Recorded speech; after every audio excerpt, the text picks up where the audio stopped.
Good morning, everyone. I want to welcome you to today's Shortcuts for Your Soul.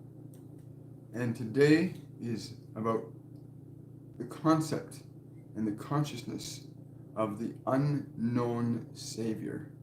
And it's really funny because my guardian angel, John, who I love very dearly,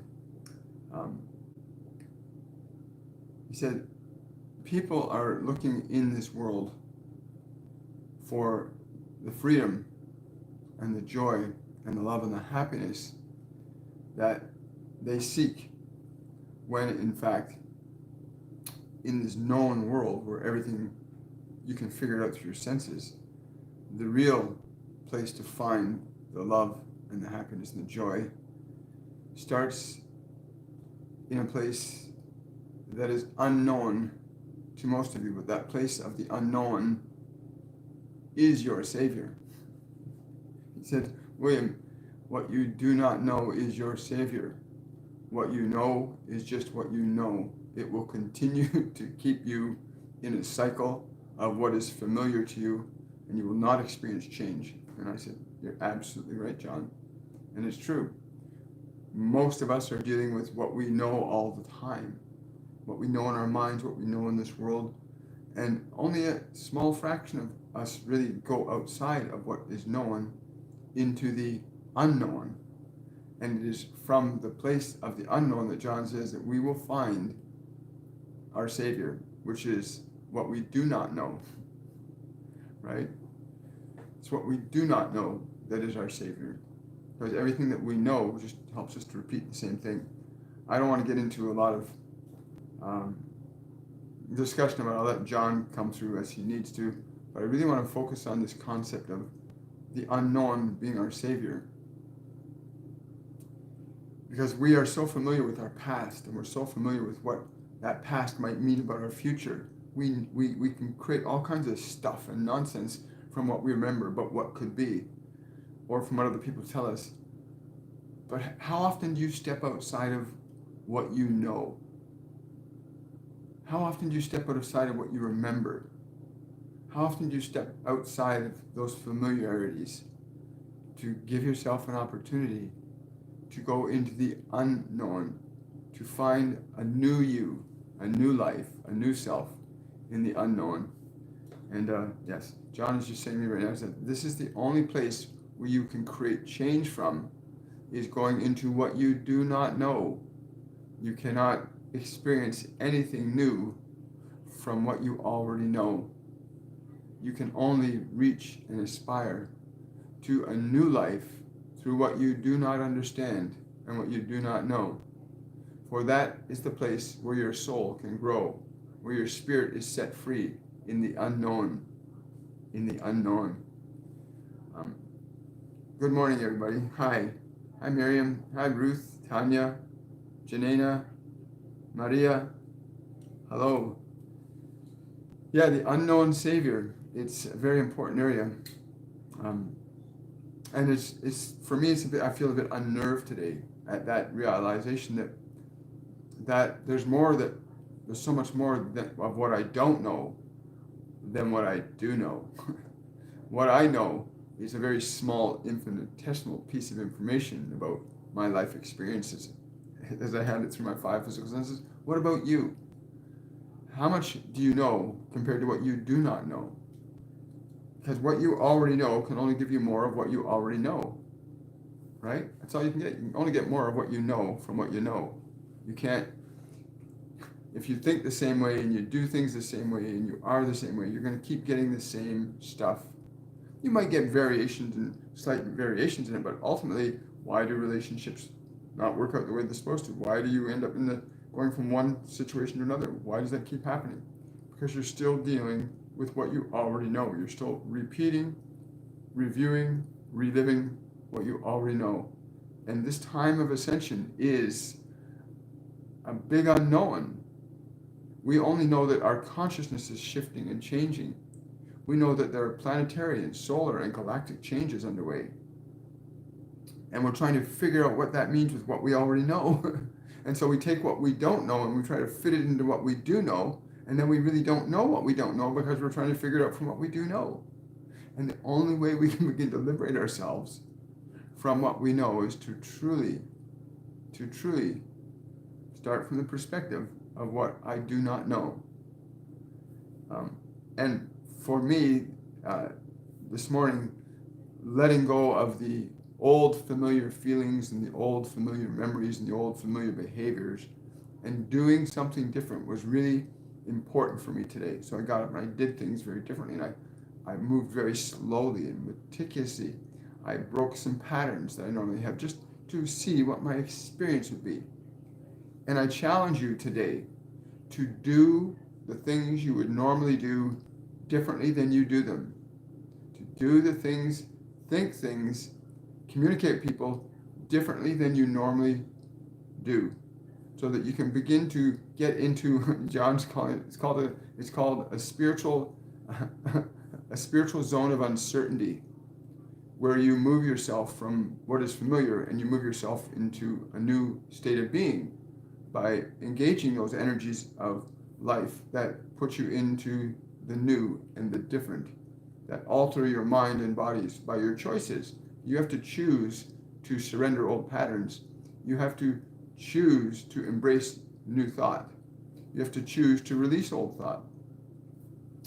And it'd be really, for me, it can be really unnerving when I change a pattern that I think is my ritual, my daily thing that I do when I open my eyes of being grateful, and changing that to being even more grateful, or not doing it as soon as I open my eyes, but standing up inside the bed and changing the patterns that I normally live by, and see if I can engage or embrace something new in my life. And I encourage all of you to try this today, to really try to experience and think and do things differently than you normally have. Step outside the old familiar feelings, the old familiar patterns, the old familiar safety zones. It's funny, it's been 2 days in a row since this has occurred, where there's a lag in the process. Anyway, I want to say good morning, everybody. We're going to go into right. It's fascinating. When you go to break outside of old patterns, the old patterns that you've established are hooked up with everybody and everything around you. I'm responding to a comment that Drusilla's made about trying to do the meditation, and she keeps getting interrupted. Well, this is what happens. When you start to step outside of your familiar way of thinking, being, and doing, which is connected to everything as your life is based on those things you think, feel, and say and do normally, everything's connected to that. So when you step outside that pattern, that change that you make causes everything and everyone around you that's part of the old pattern to go, what's going on? You can't step outside the old pattern. That's how we know who we are and how we should behave. We behave that way because you behave this way, and that becomes insanity. So you're going to find when you start doing things and thinking things differently and being your best self or a better self, that events and circumstances are going to try and pull you back into the old emotions, back into the old thoughts, back into the old patterns, right? John's telling me that John is laughing at me right now. He's saying, this has been my biggest challenge, is letting go of some fundamental old emotions. And I've watched, every time I get to that place where I'm letting them go, I can see how people, circumstances, and events react and respond to me, because I'm stepping away from their familiar pattern too, because our patterns are all interlocked and interlinked with each other. So when you begin to step away and break down old patterns of behavior, old patterns of thought, old patterns of action, you can bet the environment's going to try and draw you back into the old way of being, because it's not comfortable. It's not comfortable changing, right? You know, children, when they're growing, just physical children, they get growing pains. They actually experience joint pains and things like that as the muscles grow, as the bones expand, as teeth come in. Our bodies go through tremendous change, and there's physical pain. I know when I've held my children in my hands when they were teething, and sometimes being up for 10, 12 hours a night, just constantly consoling them and giving them love as they're suffering, with their teeth coming in as that body's suffering. And change is like that. when you start to really engage sincere change, people around you are going to be affected by your change, whether you like it or not. And you have to make a decision to not be affected when things change around you. You have to make that decision. Yes. This is more of a pretty, this is a pretty at ease day for me. I'm not here with a particular agenda, but John really wanted me to stress this, that the unknown Savior is what you do not know. To explore, to expand your mind and your awareness into what you do not know. Expand your explorations of self, explorations of people and events and circumstances into what you do not know. That is where you will begin to really, really grow. Yes, let's see what we've got going on here. Question from Marilla. My close family is basically attacking me because they think I'm in a cult. How can I handle this without telling them to fuck off? Pardon me. Well, yeah, that's a really tough one sometimes. Again, I went through a process where I've never engaged them. I never tried to, I've just kept certain things from them. Now, of course, because I'm on YouTube and I'm doing different things and my name is going out there, my whole family knows. I don't try to explain myself to them. I don't try to convince them that my reality is better than theirs. I simply say, I'm doing what I'm doing because it makes me happy, right? And I really respect and appreciate what you're doing. And I leave it at that. Do I have more of my family members in my life at this time? Yeah, I have the key family members that really resonate with me. They come into my life. Do I stay in touch with everybody? Absolutely. But I don't make it an important thing to try and bend my ways of thinking and my emotions to the level that I know is not going to make me happy. I can't play drama. I can't play sadness. I won't do fear, guilt, and shame. I won't do it. That's not my role, not my world. My role is love, light, joy, compassion. And a lot of people are more comfortable with their suffering. So when you start to actually love them and care about them, they get really upset that you would dare suggest, what do you mean I should think positively? And what do you mean I shouldn't talk badly about those people? A lot of people are attached to suffering, and you can't make them let go. What do you say about this, John? He says, to thine own self be true. It is not your job to convince anybody of how you need to be, but rather just be yourself. If they choose to judge you in such a fashion, then let them have their judgment, but do not take it personally, for that is their fear speaking to you. Do not take their fear on as your own. Do not take their fear on as your own. This is very prevalent right now with this global conditions, these political machinations changing and asserting a different type of authority over humanity in general. It is important you understand that the fear that is out there is not yours. The fear that is out there is not yours. You do not have to take it on. Stay aligned to love and love's expression. Be your best and highest, but do not try to force others to bend to the will of your thoughts or your emotions, nor should you ever waver to theirs, but simply acknowledge that they have every right to suffer if they wish to, that they have every right to be unhappy if they wish to, they have every right to live in fear if they wish to. They have that right.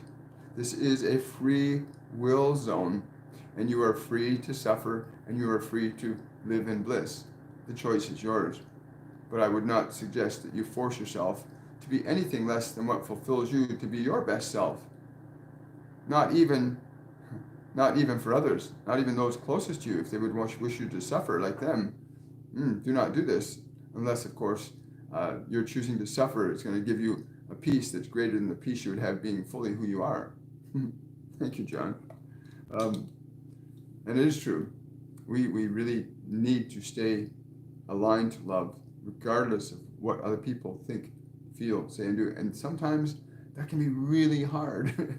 It can be really hard when sometimes the people closest to you are calling you names or making fun of you or whatever it is that they do around you. Oh, that silly stuff. And you have to forgive them and just let it go. Like literally, that's their fear, their uncertainty. they should explore. If they were really curious and interested to know more about what you're doing, they would explore it themselves. But you can't make them do that. Yeah, but I've learned, and it can be a really difficult lesson to learn till you finally say, no, I will not take on the suffering of other people. That Master Jesus never advocated that. He never, ever advocated taking on the suffering of others, contrary to what you've been told. He advocated teaching people the laws of life and the laws of love. Yes. And he also advocated connecting with God inside ourselves. So let other people, let Caesar have what is Caesar's, let them have what they want to have. Let your family, let your friends have their opinions. They have a right to them. Let them have their beliefs. But know in your own heart who you are. And if you're happy with who you are and how you are being and how you feel inside, then that's what's most important here. Really, if you're really happy being the way you're being, then stick with that. If you are unhappy being the way you're being, then you might want to make a change. There's other things you can do practically from a three-dimensional standpoint. You can maybe find different communication strategies with your family and friends. Maybe they just don't understand. Maybe they don't want to understand, but you might need to find a different way to articulate them the value and importance of what you're pursuing is for you. Give them that chance. Like I said, after being told multiple times that all this positive thinking nonsense is nonsense, and after being told I don't really want to hear that stuff anymore, I respect that now. I really respect that. If somebody opens the door to the knowledge and wisdom that gets downloaded to me, I'm more than happy to share it, as you can tell from what I do here every week. And you get to that place where you're not here for others. You're here to express your divine nature and to offer the world up your best that you can offer it. And a good question, Miriam. So yeah, I'll take general questions now because I have no. John just wanted to communicate this concept that we need to go into what we do not know to liberate ourselves from the familiarity of suffering that we're used to. Literally, to go into what you do not know. And it can be a really scary place. I'm looking at one of those places now. Looking at a place of going into the vast unknown that holds promise of wondrous, new, and dynamic opportunities and experiences. But yeah, if you have questions for your guides, your angels, anybody, I'll be more than happy to bring whoever wants to come through for you today. Love is a choice. Question from Tamara. Just notified. I have a positive COVID test and must isolate myself.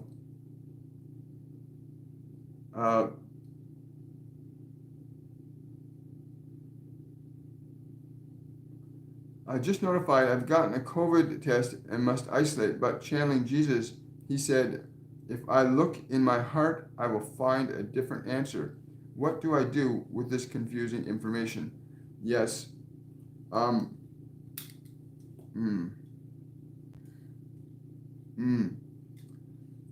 Where is John's asking, where is your confusion? Is there confusion between the information, or is the confusion between what you wish to believe to be true and what is true? You are seeking to resolve your conflict of what is true for you. The process of isolation could be of great benefit to you at this time, if that is necessary. The diagnosis is just a diagnosis. If many of you do some research, yes, I get it. The word diagnosis originates from the word Greek, and it means to guess. And there are, again, I'm speaking as William now, because John's basically just saying, just honor what you need to honor in the present moment. Honor what makes your heart joyful. Honor your heart.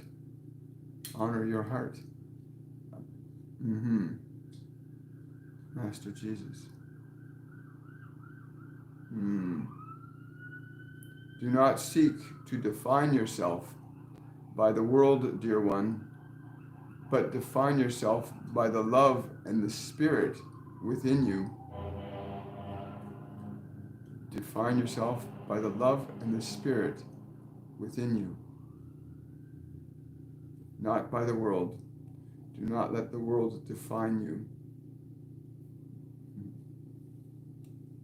Thank you. Thank you, Tamara. Question from Tanya.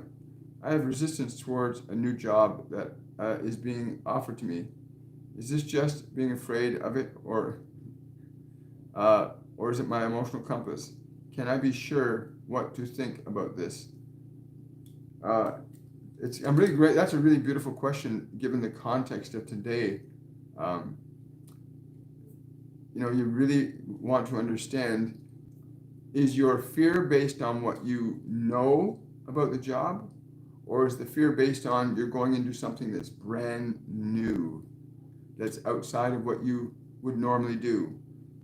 Because this is what John is saying: going to the unknown Savior is going into the unknowable to experience dynamic change in our life. We have to step outside of what we're familiar with. To experience anything new and different, we have to literally step outside what we know, think, feel, believe, and do normally.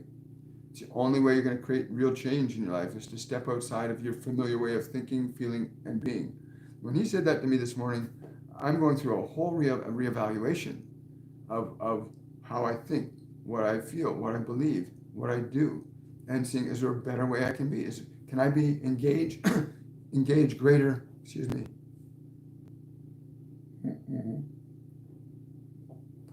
Can you engage? Can you engage the unfamiliar with a loving heart? Can you engage a new day in a new way?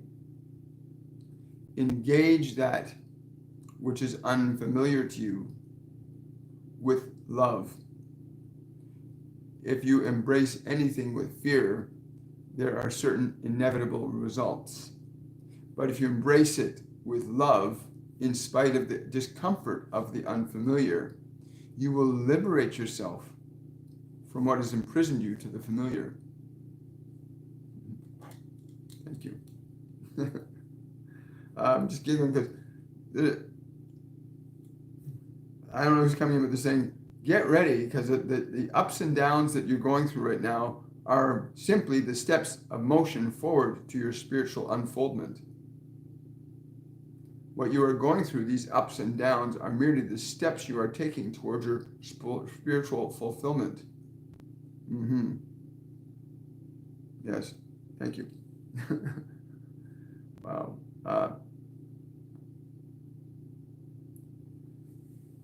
Yes. Question from Trish. May I please have a message from my grandfather? I never met him, but he comes up often in my awareness. I feel this connection will open the door. Thank you kindly.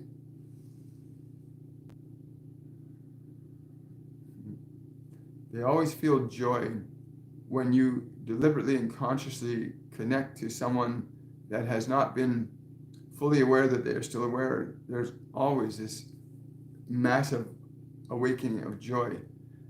And I do not know, but he's saying, I stand behind you. My hands are gently on your shoulders with no weight. I try to keep you up as you go forward. Something about the male, something about the strength. What's the mean? The strength of the man. The strength of the man. I impart to you the strength of your. Yes, he feeds your male side. He helps to nurture and nourish your male energy. He says, you have reached a point now where I will no longer be necessary, but I have been with you till this time, for I know that you are free now. You are free from what was before and after me. He meaning before your life now, but after him, you're free from something in there. He's saying it's not something to be disclosed here, but you are now free from that. And you may stand as you do in your love, in your joy, in the balance of your masculinity and femininity, being the great woman that you have now become. There is more. There is more. And others now will step up to take you higher, to take you to that next place that you are already going. But we all need guides. And my job is done. My love is fulfilled. Wow. I let us know how that resonates with you, Trish. That's pretty cool. It's funny, you can feel when you get messages come through, I can feel the joy and the love that really underscores virtually every message that comes through. It's this vibration of love, this awareness of soul to soul, love to love, that makes me really love being able to be a medium. That we all have this within us to communicate from these levels. It's really cool. Thank you for that question, Trish.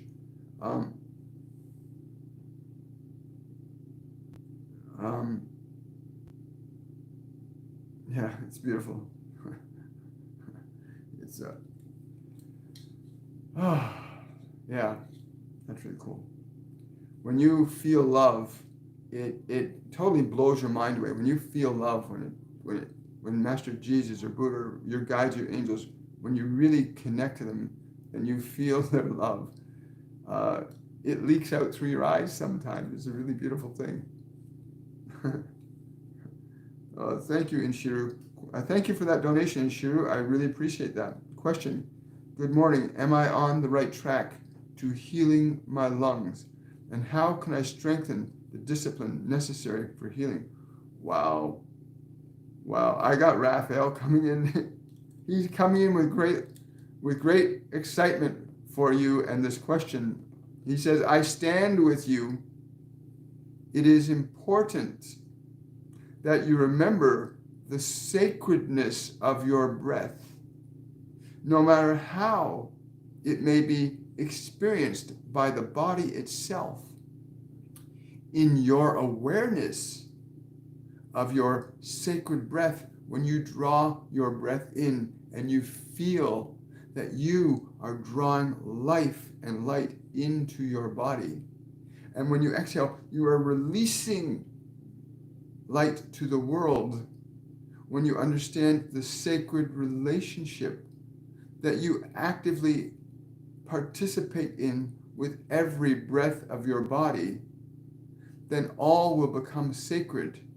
It is important to remember this, to remember your sacred breath, to align to that awareness of just how wondrous your breath is, and that you may participate in its miracle deliberately, and each conscious breath you choose in the awareness of how sacred, how divine, and how beautiful your breath is, will affect the spontaneous change without effort.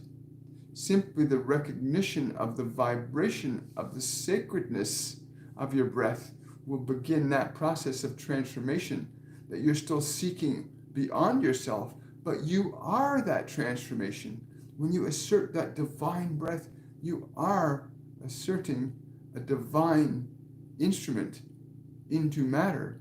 Your breath is a divine instrument of spirit. You bring it in, you release it out. You give it and you take it. Always be conscious of this sacred interaction with your form and with the world, for they are deeply interconnected. And when the sacred relationship is fully experienced and articulated consciously, then everything else in your world will align to it. Everything else in your body will align to it. Remember your sacred breath. Remember, when you breathe, your breath is sacred. Even if there's discomfort in your breathing, the breath is still sacred. And the vibration, the awareness of its wonder will be transformational in and of itself. Embrace it. Embrace the sacred by deliberately breathing. When you deliberately breathe, you are embracing the sacred power of life in this body. Mm-hmm. Mm. He's saying,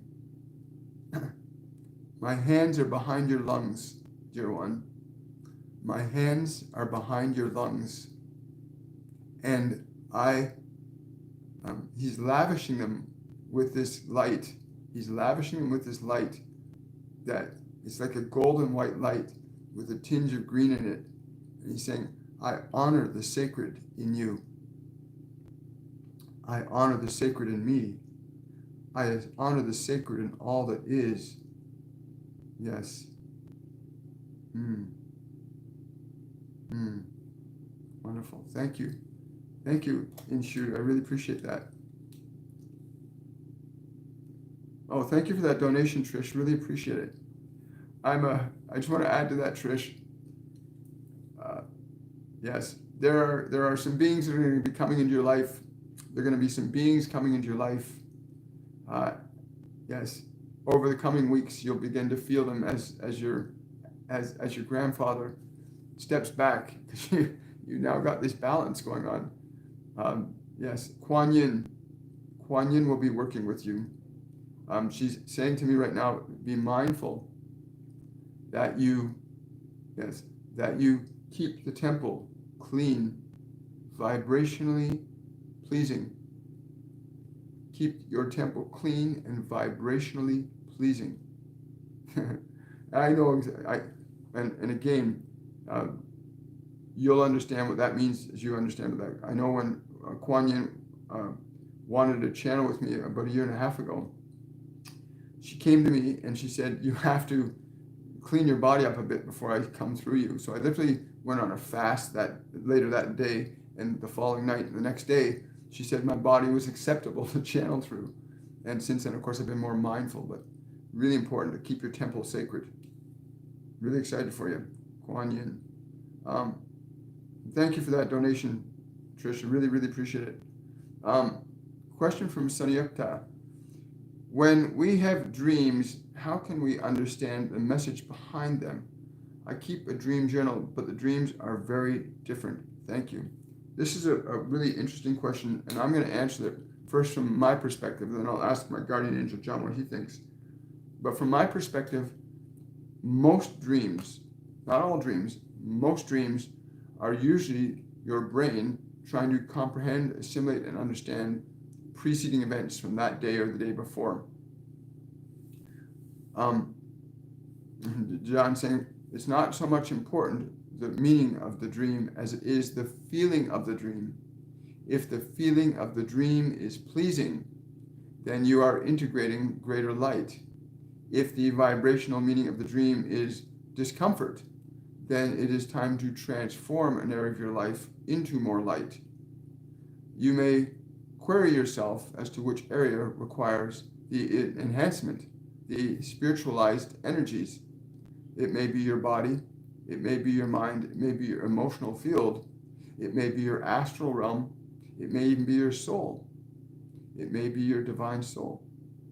But what is important is that you understand that the vibrational energy of dreams is vastly more important than the content of dreams. So if your vibrational dreams are of a negative nature, then there's something within you or around you that you need to transform, transmute, transcend to a higher expression so that you feel more delight within you. That's funny. I got to play on words there too. The light, delight, right? That's really good. Thank you. Yeah, dreams. Often I can find dreams that correlate to things I thought, felt, believed, or said the previous day. But the vibration, like you're saying, the emotional content of your dreams is more important than the actual images and memories of the dream. The emotional content will reveal to you what energies you need to correct. If you had a nightmare, then there's emotional energies of fear inside yourself that you need to transform. Is that correct? Yes. You're saying that's correct. So you have to transform the emotional vibrations of fear into emotional vibration of love. And you can go back into earlier videos on my channel where we have meditations for how to transform fear into love, anger into love, to release those, to transcend them. Wonderful. Thank you for that question. You're welcome, Trish. Wonderful.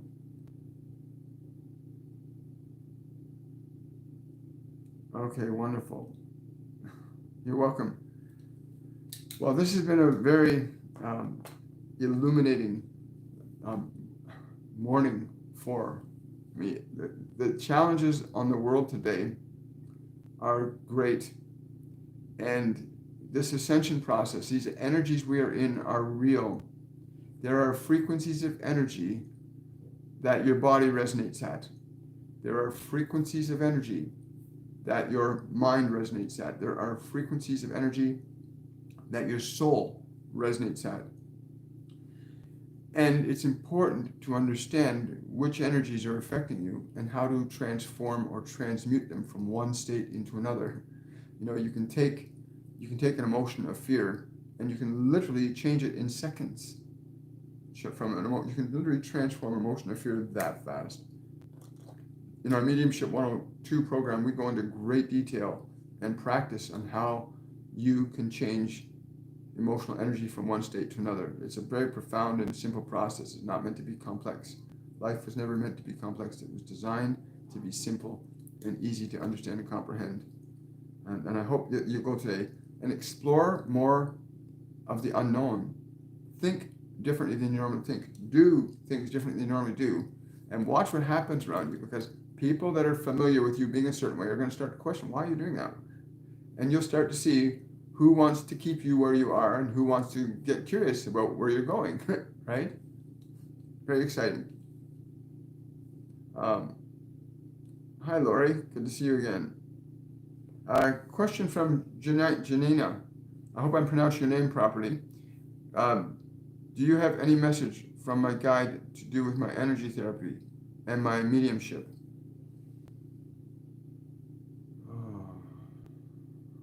Thank you for that question. I'm not sure who's coming in, but there's the words, a great relief is coming upon you. There is a great relief. What do you mean by that? She has to let go of this to feel. She does not need to carry this. Relief will come when you let that go. I'm not sure, what are you referring to? What does she have to let go of? She understands what we mean. The information that she's seeking to be receiving will come when she releases her uncertainty about receiving it. Yes, her uncertainty. Release your uncertainty around your mediumship. They want to give you all the information you require. They literally do. They want to give you the information you're requesting. Release your uncertainty. Trust. They're saying trust will come with experience. Trust will come with experience. Release that uncertainty. That's really cool. Thank you so much for that question. Really appreciate it. Again, leave feedback in the comment section. Mary Tatum is asking, is there any guidance for me today? Well, it's interesting. I got this. I've never had a dwarf energy come in before, but it's an energy that's very solid, powerful dwarf being. I'm calling it dwarf being because that's the only way my brain interprets this intense, dense, but solid, grounded energy. Get grounded today, saying really bring her to earth. Okay, bring her to earth. So bring your body to earth. Get really grounded today, centered. Do your meditation in the earth. Yes. Yes. Grounding. This being wants you to go and ground. Yes. You'll feel his presence with you when you do this. is very solid. Like this, he feels like 10 times heavier in terms of energy than he appears. His energy is very intense, expanded, solid energy. Uh, Goes way beyond his physical body, and it goes out like a rainbow spectrum from all directions from his body, and it's really about grounding to bring in light, grounding to bring in light. Cool. Thank you so much for that question. Really appreciate it. Um, you're welcome. Well, everybody, listen. I want to say thank you so much for coming by today for Shortcuts. I understand that Master Jesus is coming back on Friday. He wants to really get people. He's saying, I really want to get people to step outside of this world. It is important you learn to step outside of the world so that you can be free of it, free to do the work you came here to do. Friday. Thank you. We'll see you on Friday on Shortcuts for Your Soul. Thank you so much for your time, your focus, and thank you for your donations, and it's really appreciated. I want to wish everybody a wonderful and a joy-filled day. I'll look forward to seeing you on Friday on Shortcuts for Your Soul with Master Jesus. So have yourselves a great day, everybody. Bye for now. Much love.